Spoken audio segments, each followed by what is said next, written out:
নমস্কাৰ। যোৱাকালি মই কথা পাতিছিলোঁ আমাৰ অসমৰ যিকেইটা সমষ্টি আছে 14টা সমষ্টি সেইটো বিশ্লেষণ কৰিছিলোঁ। আজি অসমৰ বাহিৰে নৰ্থ ইষ্টত আৰু যিকেইখন ৰাজ্য আছে তাৰে যিকেইটা লোকসভাৰ আসন আছে সেইকেইটালৈ আজি বিশ্লেষণ কৰিম। তাৰ আগত কেইটামান কথা পাতি লওঁ আহকচোন। নৰ্থ ইষ্টত অসমৰ বাহিৰে যিকেইটা ৰাজ্য আছে তাৰ গোটেইকেইটা ৰাজ্যত সকলো ৰাজ্যতে যিবিলাক আঞ্চলিক দলবিলাক ৰিজিয়নাল পাৰ্টিবিলাক সিহঁতে বহুত শক্তিশালী অৱস্থানত আজিৰ দিনত বহুত শক্তিশালী অৱস্থানত আছে। আৰু অসমৰ বাহিৰত যিকেইটা নৰ্থ ইষ্টৰ ৰাজ্য আছে সেইবিলাকে সদায় দিল্লীত যাৰ চৰকাৰ আহে যিটো দলৰ আহে সেইটো দলকে সিহঁতে সমৰ্থন কৰে। অকল আজি নহয় আগৰখিনিও চাব এনেকৈ আছে। আগতে আমি যিটো অসমৰ বাহিৰে অসমত কেইটা 14টা আৰু অসমৰ বাহিৰত যি 11টামান সমষ্টি আছে আহক আমি 11টালৈ কথা পাতোঁ। 11টা কি আছিলে মই জনাই দিওঁ বৰ্তমান, তাৰপিছত মই বিশ্লেষণ কৰি আছোঁ। 11টা আছিলে আপোনাৰ মেঘালয়ৰ ভিতৰত আছিলে এটা চিট হ'ল শ্বিলং আৰু এটা হ'ল তুৰা। আৰু মণিপুৰত হ'ল মণিপুৰৰ দুটা, এটা হ'ল ইনাৰ মণিপুৰ আৰু এটা হ'ল আউটাৰ মণিপুৰ। মিজোৰামত এটা, নাগালেণ্ডত এটা, ত্ৰিপুৰাত দুটা, ত্ৰিপুৰা ইষ্ট এটা, ত্ৰিপুৰা ৱেষ্ট এটা, অৰুণাচল প্ৰদেশত দুটা, অৰুণাচল ইষ্ট আৰু এটা হ'ল অৰুণাচল ৱেষ্ট, ছিকিমত এটা। আহকচোন এতিয়া আমি বিশ্লেষণ কৰোঁ কোনটো দলৰ যোৱাৰ সম্ভাৱনা আছে 24ত চাই লওঁ এবাৰ। তাৰ আগত আমি 2019ত ভোট কোনফালে হৈছিলে, কোনে জিকিছিলে সেইটো চাই লওঁ আহক। শ্বিলং, প্ৰথমত আমি মেঘালয়ৰ এটা চিট হ'ল শ্বিলঙৰ বৰ্তমান হ'ল কংগ্ৰেছৰ এমপি তাৰ নাম হ'ল ভিনচেণ্ট এইচ পালা। সি পাইছিলে মুঠ 4,19,689টা ভোট। আৰু ওচৰীয়া কেণ্ডিডেট আছিলে ইউডিপি কেণ্ডিডেটে ভোট পাইছিলে 2,67,256। আৰু বিজেপি পাইছিলে 3 নম্বৰ পজিশ্যনত পাইছিলে 59 ভোট পাইছিলে। সি পাইছিলে 76,683টা ভোট। সেইফালৰ পৰা চাবলৈ গ'লে শ্বিলং যিটো চিট আছিলে সেইটো কংগ্ৰেছৰ দখলতে যাব। এতিয়া আমি চাম মেঘালয়ৰ আৰু এটা চিট তুৰাত আকৌ জিকিলে আগাতা চাংমা NPP দলৰ পৰা। আৰু এই তুৰা চিটটোত NPP বহুত ষ্ট্ৰং পজিশ্যনত আছে আজি, খুব ভাল এটা অৱস্থানত আছে সিহঁতে।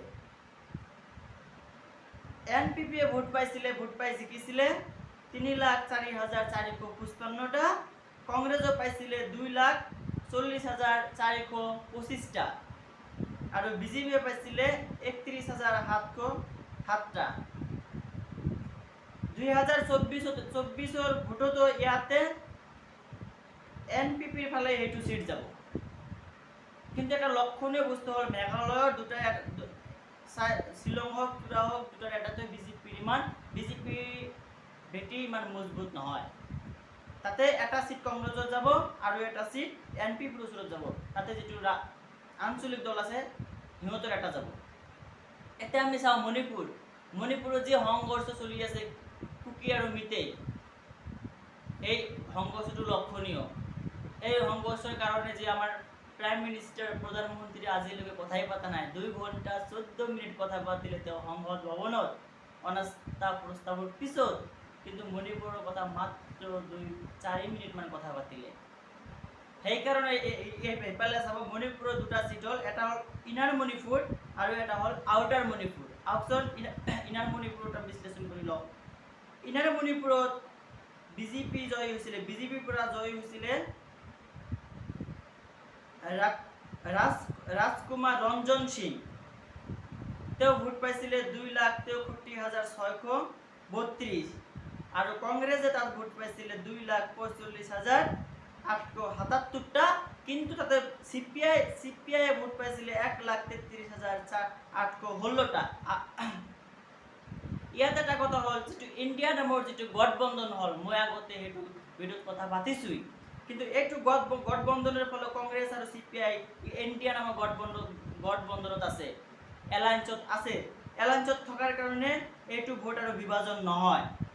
বিভাজন নোহোৱাৰ ফলত আৰু যি কুকি আৰু মেইতে যি সংঘৰ্ষ হৈ আছে, তাৰ ফলত ইনাৰ মণিপুৰ চিটটো কংগ্ৰেছ জিকাটো খাটাং।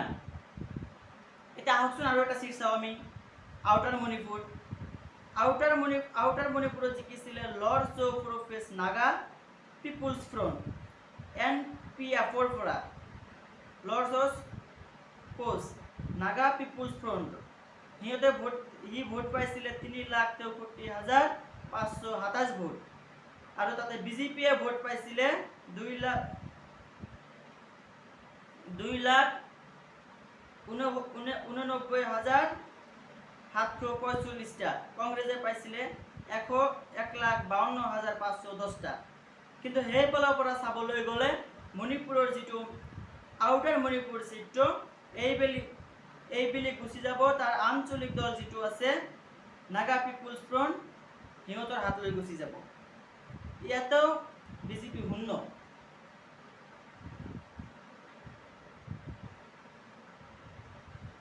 আহকচোন এতিয়া আমি চাওঁ মিজোৰামত এটাই সমষ্টি আছে যিটো নাম মিজোৰাম।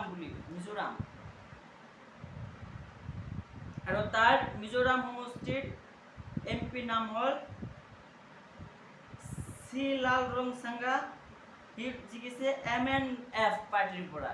তাতে যিটো ৰিজনাল পাৰ্টি আছে সিহঁতৰ তাৰ পৰা জিকিছে। সি ভোট পাইছিলে 2,24,286 ভোট।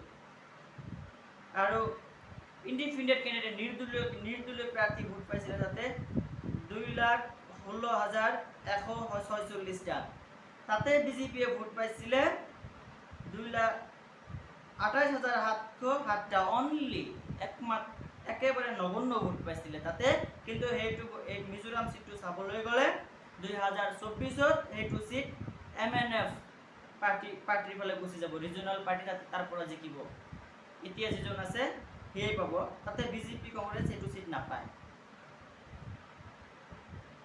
আহকচোন এতিয়া আমি নাগালেণ্ড চিটটো বিশ্লেষণ কৰোঁ। তাতেও এটাই চিট নাগালেণ্ড চিটৰ পৰা জিকিছিলে 1919ত টকেহ ইউথমি NDPPৰ পৰা। তাৰ ৰিজনাল পাৰ্টি হ'ল NDPP।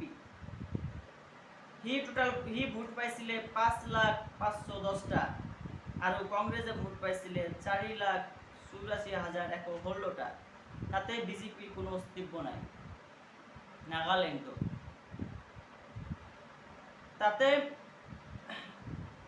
2019ত এই চিটটোত বহুত কম্পিটিশ্যন হ'ব।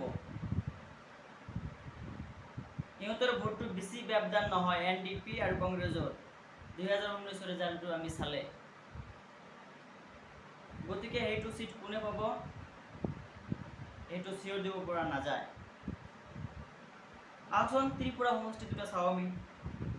তাৰ ত্ৰিপুৰা বিশ্লেষণ কৰিবলৈ হ'লে আৰু এটা কথা পাতিব লাগিব। এতিয়া ত্ৰিপুৰা মাথা নামৰ এটা তাতে আঞ্চলিক দলৰ সৃষ্টি হ'ল, ৰিজনাল পাৰ্টিৰ এটা সৃষ্টি হ'ল।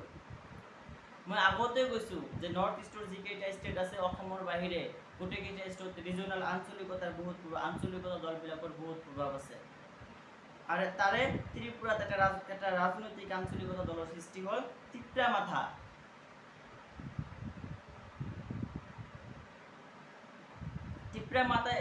মাথা যি MLA চিলেকশ্যন কৰিলে, সিহঁতে বিধায়ক যদি MLA ভোট কৰিলে, সিহঁতে MP ভোট কৰা নাই। চাওঁচোন পিছত কি হয়। এতিয়া আমি বিশ্লেষণ কৰোঁ ত্ৰিপুৰা ইষ্টত ৰেৱাতী ত্ৰিপুৰা সি জয়ী হৈছিলে বিজেপিৰ পৰা 4,82,126 ভোটত।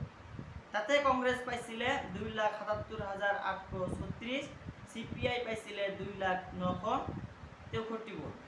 কিন্তু ইয়াত এটা ইণ্টাৰেষ্টিং কথা হ'ল 2019 যিটো ভোট হৈছিলে তাতে ভোট বিভাজনৰ ফলত বিজেপি জিকি আহিব পাৰিছিলে, কিন্তু সেই যিটো ইণ্ডিয়া নামৰ গঠবন্ধন হ'ল এই গঠবন্ধনৰ ফলত এলায়েন্সটো হোৱাৰ ফলত তাতে কিন্তু ভোট বিভাজন নহয়, কংগ্ৰেছ আৰু CPI ভোট বিভাজন নহয়, ফলত বিজেপিৰ কাৰণে এইটো জিকা ইমান সহজ কথা নহ'ব।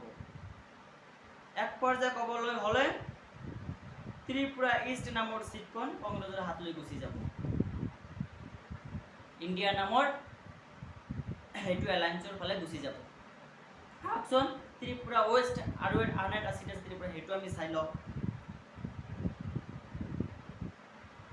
ত্ৰিপুৰা ৱেষ্ট প্ৰতিমা ভৌমিক বিজেপিৰ পৰা জয়ী হৈছিলে 5,73,532 ভোটত, আৰু তাতে কংগ্ৰেছে পাইছিলে ভোট 2,67,843 ভোট, CPI পাইছিলে 1,71,826 ভোট, তৃণমূল কংগ্ৰেছে পাইছিলে তাতে 8,613 ভোট।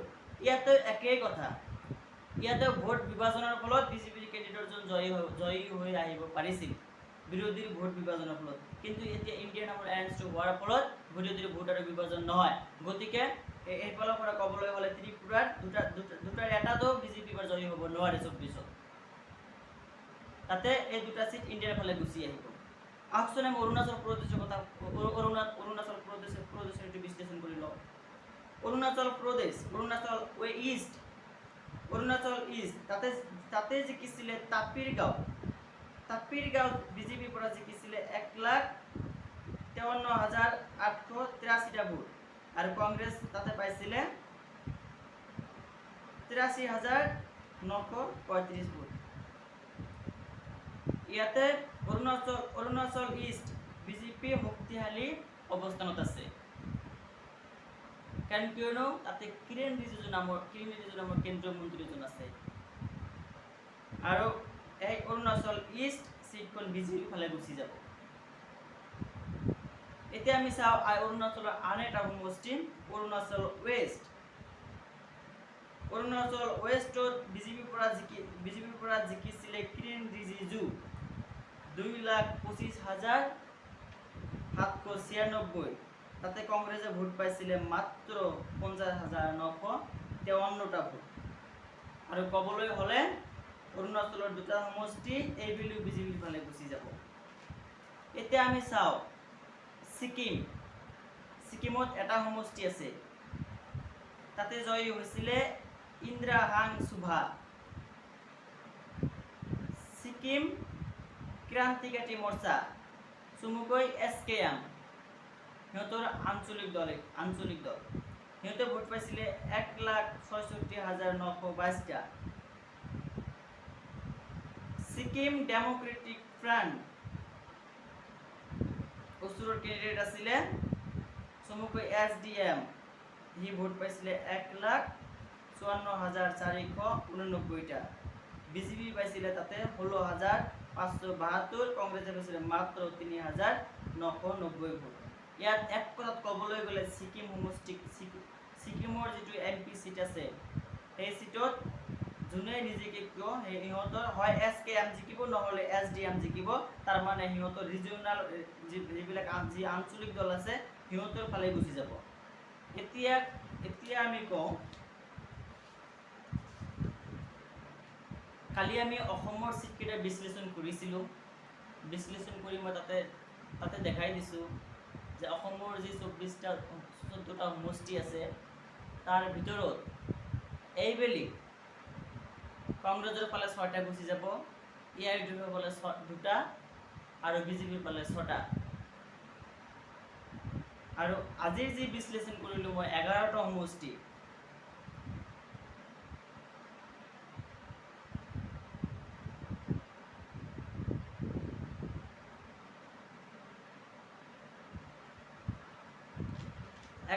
সমষ্টিৰ ভিতৰত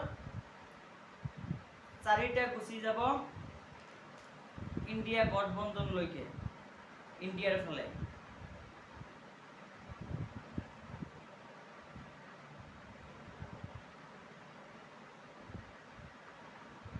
বিজেপিৰ ফালে যাব 2টা,